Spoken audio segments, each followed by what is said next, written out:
Good morning, afternoon, evening, wherever you are, to Clearing Your Path to Health with Caroline. And very big thank you to my producer, Scott Weaver. And today's show I am really looking forward to. So thank you for joining me today. The topic is, why do we get sick? And it's such a huge topic. I know I'm going to miss some things out, but what I did was sit down and try and work out what it was that could contribute to the way that we are sick as a society these days. So what I'd like to do to start with, sit nice and comfortably, and I'm going to tell you a little bit of a story. So imagine you live in a cave. Imagine you and your tribe are dressed in animal skins, and the women are looking after the children. The men folk, off they go. They hunt for 10, 12 days at a time. They come back with a great big, bison or something. You sit around, there's festivities, you eat, and then off they go again. And whilst they're away, you're bringing up the children, you're educating them about the bushes and the fruits and the nuts that you can eat. You're drinking out of a clear stream, and you're walking. So you're very fit and healthy. So that is a direct contrast to how we live our lives today. Now, I do know that there are some people who live off-grid in the forest, and they're usually very, very happy people. But if I take a typical person who lives in a city today, they live in a concrete box. They're often really disconnected from nature. The air that they're walking in is swimming in EMFs and Wi-Fi radiation. They exercise inside, something I've never really understood myself, but there we are. They're stressed to high heaven because they've got deadlines to meet and bills to pay and the children to bring up, and it's just really, really stressful. And expectations of them are off the charts. For example, social media, we all have to look perfect, and we all have to be perfect wives and perfect husbands. And, after a while of throwing all those balls in the air, it gets exhausting and something gives. So we eat food and drink water that can be highly, highly toxic. And I'm going to look at that a little bit later on. But then if you add to that the compounds in which we wash our clothes, we wash our bodies, we wash our carpets, our cars and more, which are all toxically really, not very good for us. I'm going to go through that as well. And add into that mix cigarettes, alcohol, sugar, hydrogenated fats, if you will. And it's easy to see why we get sick. Lack of sleep, stress, all these things which we know we should be doing, calmness, meditation, that sort of thing, doesn't seem to go well or fit well with the sort of lives that we're leading, not leaving. We might be leaving, but I meant leading. Okay, so let's break that down a little bit and go through it part by part. So the first thing I want to talk about is air quality. Now, when you live in a big city, it's highly unlikely that you are breathing in fresh, clean air. There are very few places left on the planet where it is, sublimely clean air, probably at the top of the Himalayas and very few other places. You are breathing in constantly car fumes, the fumes that industry gives off when it burns fossil fuels and, other horrible toxic chemicals that it burns off or produces when it's manufacturing. I went to Peking around the Olympics, and they switched off all industry for a 2-week period up to that. The second day that they switched it back on, I couldn't breathe. It was unbelievable, the difference between no industry and then 2 days later, and I'm an asthmatic, by the way. Okay, and then chemtrails. Now, whether or not you believe in chemtrails is another discussion altogether, but there are those that believe that they're spraying down all sorts of horrible things on us. So I'm not here to be controversial. What I'm trying to do is just open our minds a little bit to why it is we get sick and the various different ways and what contributes to our overall general ill health. And then that's the way that we can figure out how to get well. So water. Do we drink clean water? No, is the answer. On the whole, unless you live in the forest obviously. Trees are known to really help to clean out water, but not everywhere. But in some places there's fluoride in the water, there's chlorine, there's hormones, because, females are put on the hormone, my brain stopped working, the pill to stop them getting pregnant. And, obviously we wee it out and it goes into the waterworks. The thing that I was saying before about the pesticides in the food, obviously if they're spraying masses of pesticide on the land, it runs into the waterways, and which runs into the, wherever, and we process that water because there's only so much water on the planet. So I'm not saying this is true. I'm saying this is my belief. And if you want to go and look it up, please do. But these are just some of the reasons I think that we are sick. So let's look at food. So this is what we eat to nourish ourselves. If we were a car, we would need oil, petrol, and water. We're not a car. We are an intricate trillion cell being that has masses and masses of autonomic, I can't speak today. I shall use a less posh word. So which does so many different things, and it makes hormones happen, it makes your arms move, it just, there's so much going on in your body that we are not responsible for. And then we feed it pesticides, herbicides, plastic synthetic chemicals, too much sugar, too much fat, sweeteners. So I didn't know how much pesticide was sprayed onto our food, so I Googled it. And this is what I learned today. 5.6 billion pounds in weight is sprayed onto our food worldwide every year.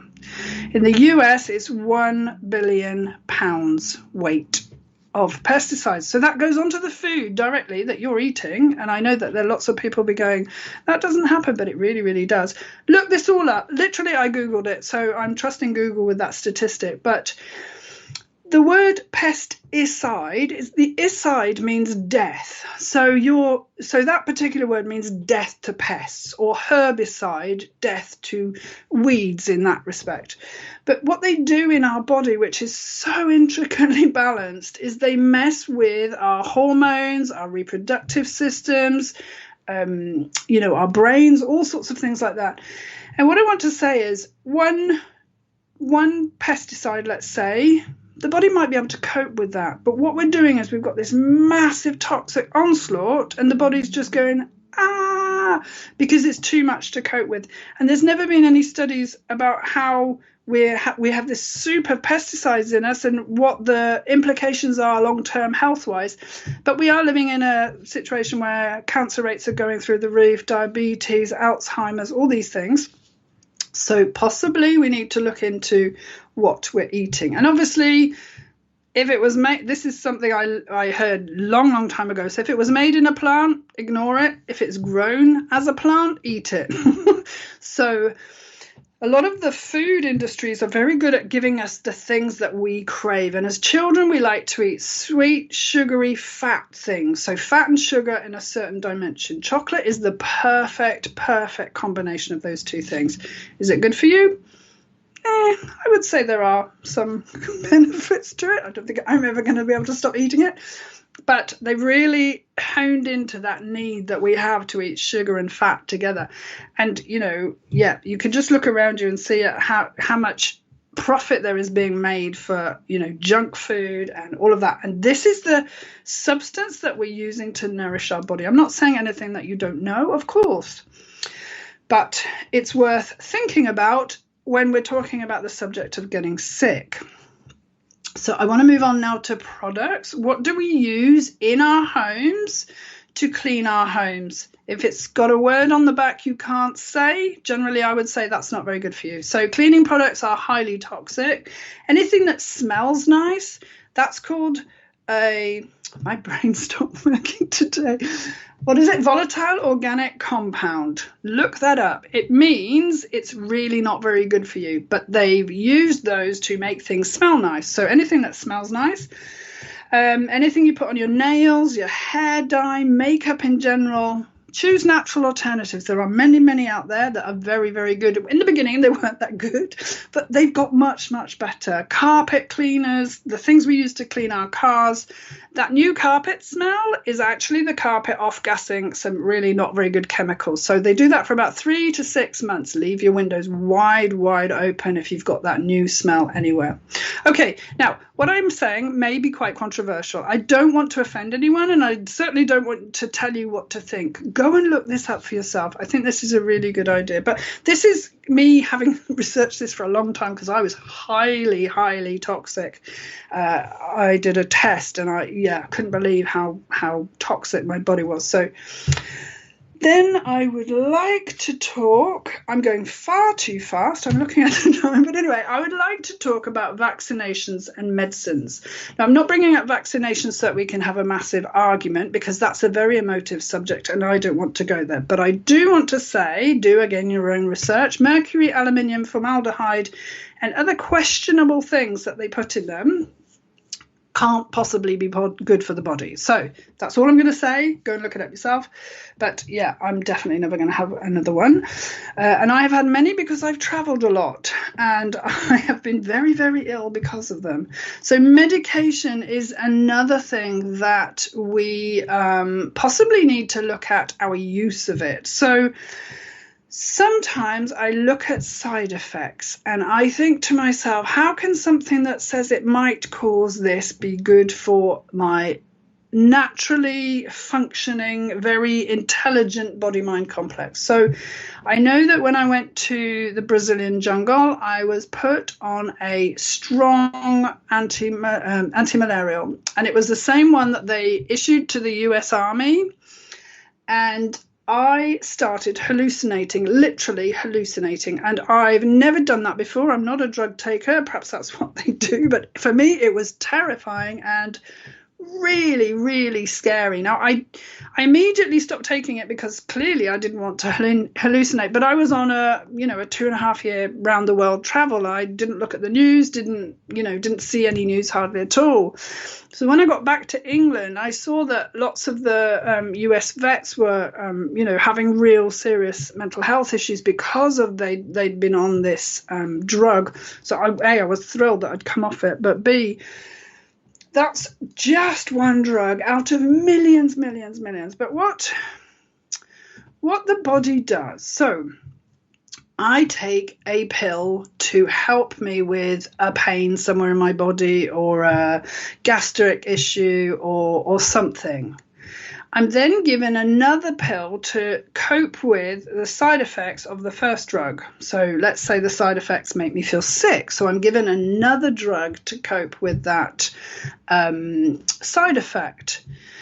By the time I get to drug number 3, for whatever reason, I may have, multiple issues wrong with me, or I might have an oversubscribing doctor, or I just might need quite a bit of medicine, according to the Western medicine ideology. But what happens in your body by drug number 3 is it goes, I can't cope with this. This is too much for me. I don't know what's going on. It's too confusing. So it doesn't really matter what you're taking. The body's kind of just going, help. So I'm not in any way saying come off your drugs. That's not the message here. But definitely have a look at why you're taking 7 or 8 different pills, or why, your doctor recommends that you have all this conflicting medicine. And maybe have a conversation with a healthcare professional. Obviously, a healthcare professional knows much more than I do. And just see if there's a way you can consolidate or try and get off some if you are able to. I'm not recommending that without the help of a professional. Okay, so we said about the body being able to cope with one pesticide, but we don't have any information at all. There's been no research done on a mixture of toxins. So a really amazing book that you can read if you want to is called Toxic Overload. It was the book that woke me up. I can't remember who wrote it, but anyway, if you're interested in toxins, that's a very, very good book. So next I want to go on to sleep, or the chronic lack of it that runs throughout our society. So what's been really interesting to me is quite a few people are ringing into the local radio station and saying, this is what 8 hours of sleep feels like. I function better. I feel much better. I wake up happy. I'm not exhausted all the time. And because we're on lockdown in the UK, it seems like it's like lifting a little bit, but because we're on lockdown, people have had more time to sleep and they've discovered what it's like and what they've been running around on, trying to cope with, your body's trying to cope with all the things that it has to do in your sleep, but really, really compressed down. So what do we do when we're sleeping? Obviously, the body gets to rest. That's really, really important. You could not run a marathon for 36 hours and not then sleep. It would be impossible. You would need to mend your muscles, mend what's going on in your brain. You also have to process what's been going on throughout the day. So sleep is a really, really, really important factor in our healthcare, but one that we often readily ignore. It's really interesting to me how many people come in and I say, oh, do you sleep well? They go, no. How many hours of sleep do you get? 3 or 4. I don't actually think that it's physically possible. There are some people who need a lot less. And of course, as you get older, you do need a lot less than, when you're growing. So from childhood to teenage, etc., they need lots of sleep. But you still need enough good sleep to repair what you've done during the day, especially if you've got a long-term illness. So every night your body will be repairing what's been going on in the day, processing what's been going on in the day, and then chipping away a little bit at what's going on. It really is vital to your health to get good sleep. So that means, obviously, there are lots of things that you can do. I've seen quite a few videos on YouTube that tell you how to get a good night's sleep. So one of them is not looking at your phone at 3 o'clock in the morning, because that wakes you right up. So turning off all electricity, all mobiles, all laptops, everything. Maybe don't even get into the habit of not even taking them into the bedroom with you. Having the bedroom quite dark. We're supposed to sleep when it's night. That's how our cycles work. So having a dark room, no drama just before bed. The less alcohol you drink, the better you're going to get a good night's sleep. It's certainly not a good idea to eat at 10 o'clock at night and then go to bed at 11 o'clock at night, because the food inside your stomach, it really does go quite toxic because you haven't been able to digest it. There's so many things that you can do to improve your sleep. Again, go look it up if that's something that you want to improve in order to help your body to heal. So, if you're the kind of person that says, I didn't have time for lunch, I'm double booked, I'm double parked, I've got this to do, I'm working to a really tight deadline, I imagine your sleep's not very good. So really try to dial it back about an hour before you go to sleep. I see in the films, like I'm always watching films where they're sort of reading with 17 books on the bed until they fall asleep. That's not going to be a restful sleep. You need some time to sort of wind down, like you would with a child, really. Wind them down before they hear a story and hopefully fall asleep. Okay, so what I think I'm talking about is common sense. You need to sleep well. You need to eat well. You need to make sure that the products that you're wearing close to your body, or you're using to wash your body, or you're surrounding your environment with, are healthy as possible. And there are natural alternatives to almost everything. But then I wanted to talk about emotions. So let's look at why emotions contribute to sickness. So if your emotions are blocked, unexpressed, inherited, or even come from a past life, what that can do is, for example, a really good example, I had a client comes to me, like very often people come to me and they say, oh, I'm not angry. Okay, well, that means you've expressed all that anger somewhere, and it's just lodged somewhere in your body, and probably an area that's causing you pain or giving you problems will be where that anger is stored. We need to express anger. Anger is a really, really good emotion, because I'm so angry about this, I'm going to do something about it. I think that's a really powerful statement in our life. But if my family didn't express the grief at losing a child, let's say, and I've taken that on and I can't express my grief, if you come to a healer like myself and we express that grief for you, honestly, that can really help release a lot of pent-up emotions and obviously grief, which possibly could lead to things later on. So it's a really good idea not to not express your emotions. But unfortunately, we live in a society that does not condone healthy expression of emotions, although in my opinion, it is getting better. So what other factors can we inherit that help us to get sick? Not help us, but cause us to get sick. So we can inherit illnesses in the family, or my dad had it, my uncle had it, my cousins got it, whatever. So we can inherit belief systems. And one of those belief systems is, oh, my dad had it, therefore I'm going to get it, which again is something we can take away because that doesn't necessarily follow. But belief systems are very strong in family lines, and they may be completely contrasting to your own belief systems, but you're carrying this one, it's confusing you, and you don't know what to do, and you don't know why you're stuck, but it's because your belief systems are in conflict often. So you think you want something and you stop yourself. You think you want something and you stop yourself. So if that's true, we need to go in and look at those belief systems and take some of them out. Conditioning. So this could be cultural, religion. It could be because you belong to a certain race. There's all sorts of conditioning which comes down the family line, which can really impact our health if it's not agreeing with our soul's mission. The other thing that comes down family lines is trauma, and this can really go down the entire family way back to the beginning of time, or it could just be Auntie Vera who, suffered from something and we don't talk about it, but I've taken it on because children always do that. And then we have tendencies, oh, she's just like her mother or whatever. So we can inherit that sort of thing. All of those can really contribute to ill health. And then past lives. Well, I do seem to do a lot of work with past lives, but what I look at is how they influence this lifetime. So the lessons that we need to learn.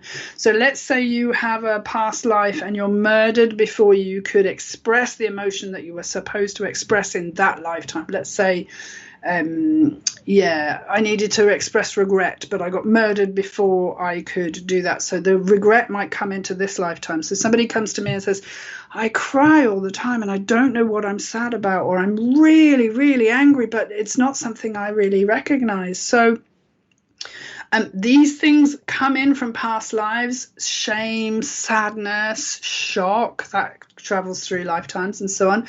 So they can either be coming into this lifetime with you because you haven't finished your lessons from last lifetime, or another lifetime, not necessarily the last one, or they can be coming to teach you a lesson in this lifetime. And then obviously one of the biggest contributors to getting sick is stress. So illness is a big stress to the body. Diet, really high in sugar, is a really big stress to the body. The circumstances that you live in, the people that are around you most often, if they're really unhealthy, then we can really sort of like get stressed because of what's going on around us.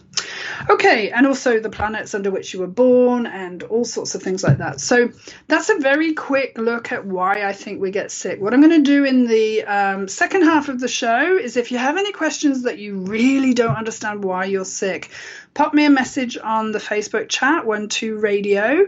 If you aren't a member already, you'll just get Scott to let you in. And then what I'm going to do is try and help you to unravel some of the reasons that you are sick. So I really hope that was helpful. We're going to go to a break now. And when we come back, I'll try and answer your questions for you.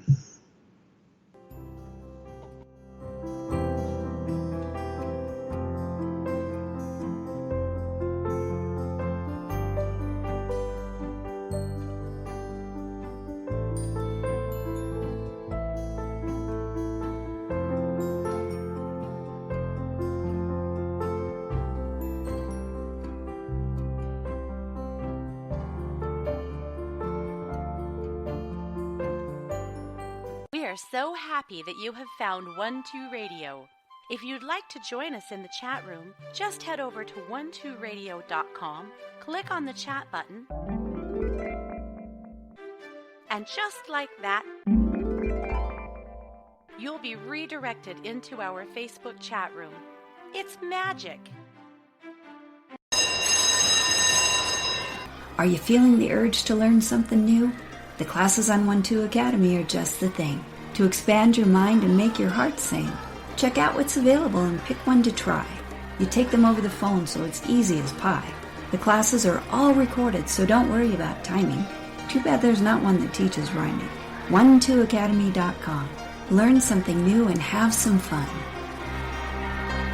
Hello, my name is Caroline. I'm an angel intuitive and a health intuitive, and I've been working with people to help them release the issues that are making them ill since 2005.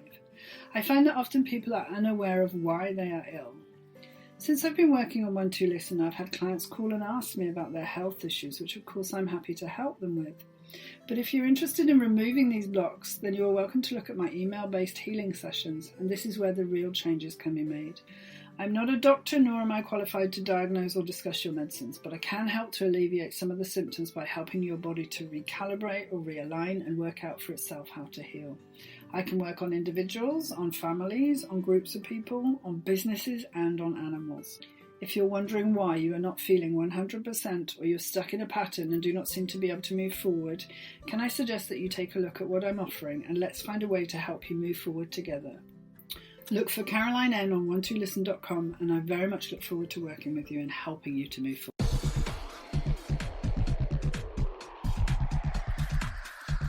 Hey, Isabel here from 1-2-Listen. I wanted to wish you an enlightening summer. As we are shedding deeply embedded patterns on a global scale, remember that our souls chose to be here during this time. And if you need guidance, uplifting, or empowering words, you can reach out to me or any of our 1-2-Listen advisors. A few new ones joined us recently, so give them a try. We offer numerous services and classes, and you can always connect with us on 1-2 Radio or 1-2 Listen and 1-2 Academy. Thank you so much for being here.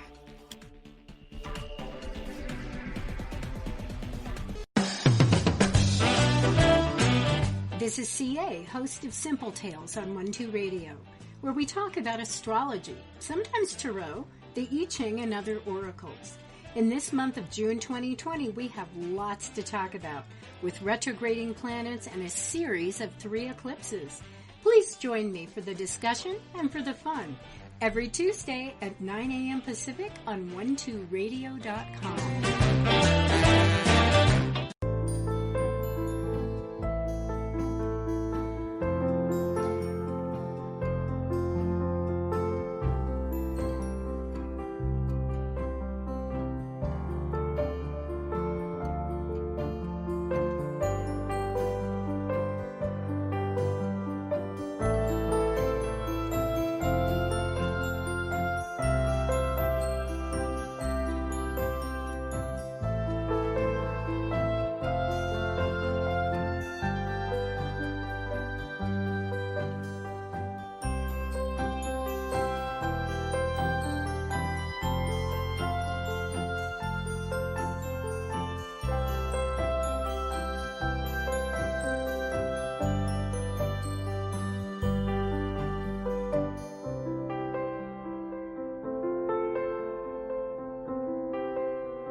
So hi, welcome back to Clearing a Path to Your Health with Caroline. I hope you found the first half of the show useful. It was really just trying to help you to think about how you can get yourself healthy. So the next part of this show, I'm going to be looking in the chat room and answering any questions that people have put. See what I can intuit, and so I'm looking forward to this bit. So I can see that Mac has posted a question. So hey Mac, thanks so much for that. Why did my sickness manifest as joint pain? Please do go ahead and post in the chat room if you have any health related questions, but wow. So I'm feeling for you, Mac, it is rigid belief systems. And I'm seeing you dressed up as I don't even know what you would call this. It's like some form of a priest. I feel like you're in England. It feels like at the time when Henry VIII wanted to marry somebody else, so he basically created a new church. And you're one of the guys trying to keep the old religion in place, and I'm feeling as though your life depends on it. And I'm in a past life, obviously. I'm feeling like you won't even tolerate somebody else to smile a different way. It feels really, really strong. It's got to be this way. That was so strong. He was not a very kind or happy man. Let's face it, when people have really definite, I have to be right kind of belief systems, they're not generally very happy people because they're trying to prove themselves all the time. That kind of thinking usually comes from fear. This man feared for his life because in those days, religion was, an executionable offense if you followed the wrong God in England at that time. As per all the films I've watched about it, that's how I know that. But I'm seeing that for you. So this lifetime, it's really interesting because he was a really strong, tall man. And I see you as a fairly, you're not massively tall and you haven't got a really broad frame. So it's really interesting that he would come through as a past life for you. And what I'm feeling with that, with you, is a strong sense that you have something to prove, something to, it's really important. Okay, so Mac makes the most amazing fairy houses. They are astounding. She's going to be a lawyer. Can you see the discrepancy in her life there? Now, I know she wants to be a lawyer, and that's great. And lawyers are, this is how you do it. This is the law. You either break the law or you're not breaking the law. So that, to me, again, is quite a rigid profession that you're following. But making fairy houses, the joy on your face is outrageous. The videos are incredible. You have great ideas. So I'm feeling as though it's the contrast between what you think you want to do and what you've actually found a newfound passion for. So there's definitely something for you about rigid belief systems. My wrists are really hurting as I'm saying this to you. So I don't know what that means to you. I hope that helps. We can definitely work on some of those belief systems about being right and wrong. Let me know, give me some feedback on that one, because I feel that was a really strong influence on your life this lifetime. And I don't know how you feel about religion. I don't think we've ever discussed it. So I'll leave that with you. So thank you so much for asking a question. I hope it makes sense. And I can see underneath, I'll just refresh to see if there's any more, but I can see that Sandra has posted a question. So thank you, Sandra. My computer's taking 1.5 years to update. There we are. I have a tendency to have soft tissue injuries. Why do I suffer these types of injuries? And is there anything I can do to prevent it? Wow, it's really interesting. I'm seeing a peach, and you know how the center's really, really tough, and the skin's fairly tough, but once you bite your teeth into it, it drips down, doesn't it? And it feels like there's a protective cover, but then underneath it might be, it's something to do with sweetness, most definitely. And it feels as though your Wei Qi, which is an outer covering of the body that everybody has, is weakened. So I'm going to take the peach to represent that you have a fairly tough exterior. I mean, you work in an amazing environment, don't you? She's a frontline healthcare assistant. So you need a toughness there. But what I'm feeling like is the inside is not protected enough. And the weakness to the Wei Qi. Now, the interesting thing to me is it's the same place. So definitely wrists and ankles with you. Wei Qi is usually broken if we injure ourselves. So let's say I break my arm. So my Wei Qi should have protected me from breaking it, but what I did was too strong for the Wei Qi, and now there is a break. So there will also be a break, if you like, around that place of the injury and in the Wei Qi. And we can fix that by using my intuitive healing to strengthen the Wei Qi in the areas that you need. And for you, I'm feeling wrists and ankles. And it's I don't know why I'm saying this, and I don't always understand the link, but it's definitely something to do with the pancreas and not allowing yourself the sweetness of life, or really allowing yourself to enjoy. Let's say you had a massive ice cream in front of you. You'd eat it and you'd enjoy it, but you wouldn't be like, oh my God, this is the best ice cream I've ever had. Not that I'm asking you to be a drama queen, but I'm just saying that last little bit of enjoyment doesn't seem to be there for you. You're very pragmatic, and you don't allow yourself to go the whole hog on the enjoyment scale. So I don't know why that's linking for you. I think there's definitely some work we could probably do on that to help you with that, but definitely look at ways to improve your Wei Qi around, wrists and ankles is what I'm getting for you, where it's the weakest. And sometimes we don't know why it's weak there. It might be I injured it in a past life, or I injured it when I was coming out of my mother, or, we don't always know. But for you, that strikes me as being where it is weak. I hope that's helpful, and I'll leave that with you with love. Thank you for listening. So, have you any experience treating psoriasis? Yes, I have mild patches, but my mum has a more severe case. I know medical medium Anthony Williams has linked it to DDT. I'm not laughing at you, but DDT breaks down into DDE, and I think they tested children's school meals and found it in 92% of the food that we're giving to our children. It is the curse of our time. I've done lots and lots of research.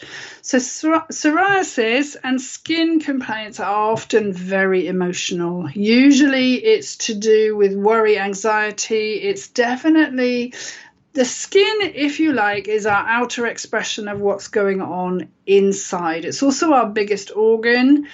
And it's also sometimes when we can't express ourselves, it's how we, like, for example, someone who gets spots on their face, that might be that their liver is just complaining because it's not being treated with respect, i.e. the food that I'm putting in is just too difficult to digest, I'm angry all the time, etc., etc.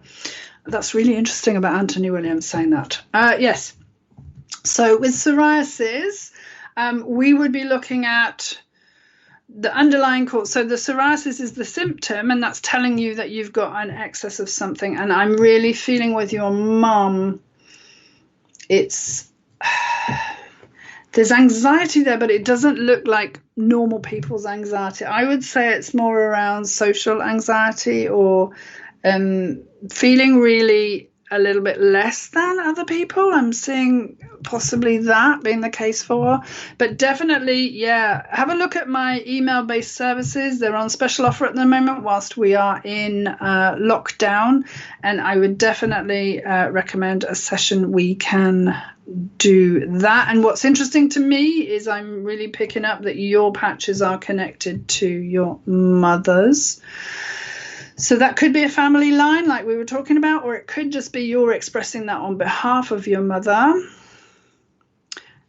So there's something I can't quite put my finger on right now, which is bizarre, but maybe sometimes I don't get it because I'm on the radio and it's a bit personal, and maybe that's something I would do in a one-to-one session. So it might be that I'm picking for the reason I'm not picking it up exactly.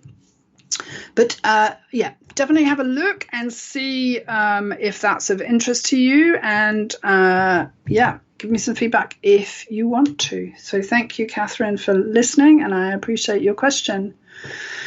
Recently, my sickness has gotten worse, and I have also been very stressed. Do you have any advice how to manage all the stress? Maddie Leggett. Hello, Maddie. So a really obvious answer would be to have a look at all the things in your life that are stressing you out and try and get rid of some of them. That would be my immediate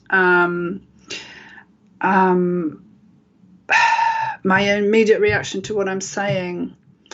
Your central nervous system feels completely overworked. So your body is in stress mode when you wake up. So you don't have to do anything to get into that stress. often the central nervous system, which is what reacts to the problem, sometimes in some people for some reason, and usually they're type A and real achievers, but sometimes it happens to other people too. Your central nervous system goes past a limit which it can't come back of. And if it gets up to that limit of fear, I think it's fear, reaction, so fear reaction to the stressor, which might be a tiger, it might be a relationship, whatever it is, losing my life, whatever your stressor is. And sometimes the central nervous system gets stuck in stress mode. Definitely feeling that with you. It's like your body doesn't have a chance to relax. Even when you're sleeping, your central nervous system is highly stressed. So that, symptoms of things like that would be adrenal fatigue, really fast heart rate, really dreadful sleep. All of those things happen because you're what I would call beyond stressed. So I don't want to just say, and therefore have a session, but if you wanted to work with me, that's definitely something I've had very good results with.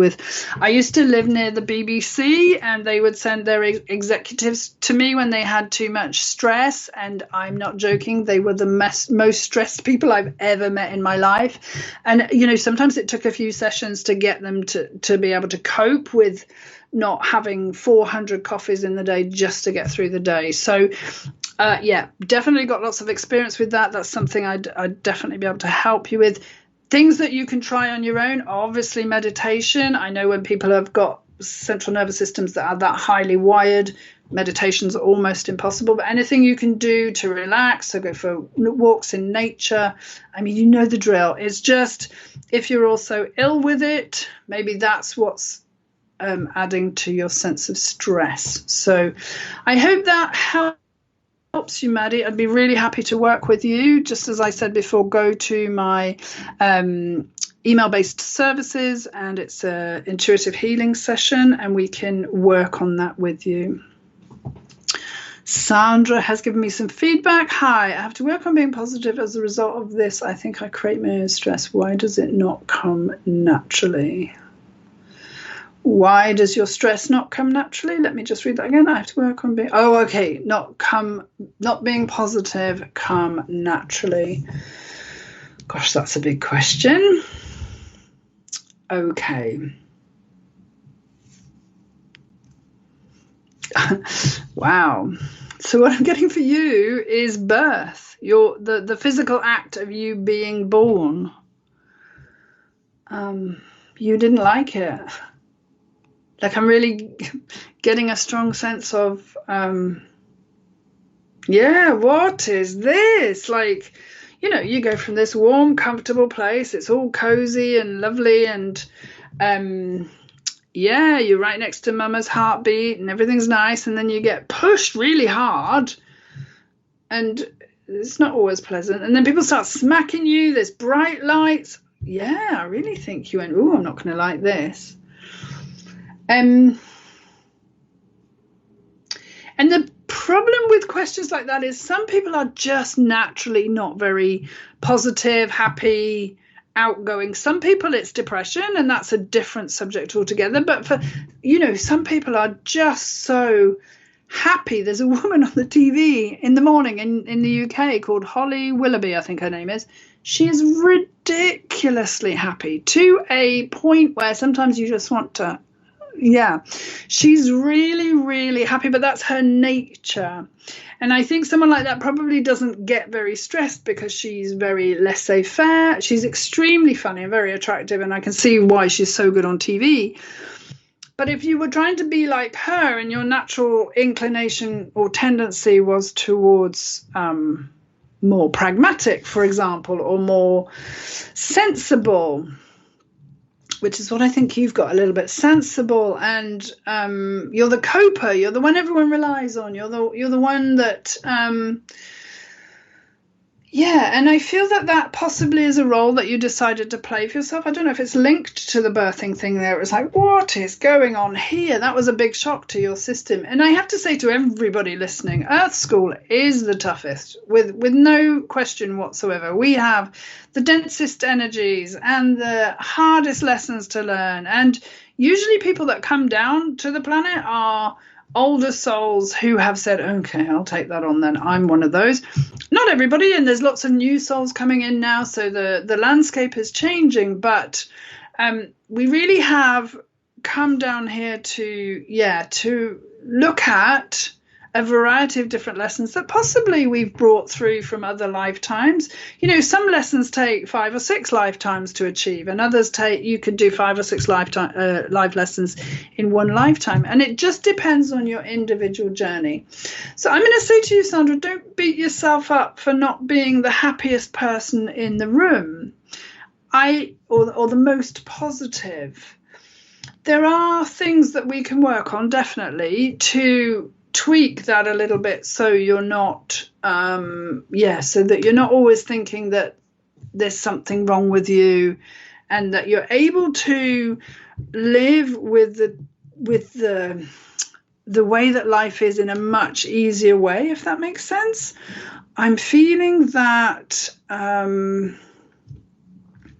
allowing life to be as life is will bring more joy into you. I hope that helps. Sending you lots of love. Thank you to everyone who sent in a question. I can't see anymore. I'll just quickly refresh. So what I'm going to do for the last few minutes of the show is talk about my next show, which is on the 29th of June, so just before my birthday. Whoops, I didn't mean to do that.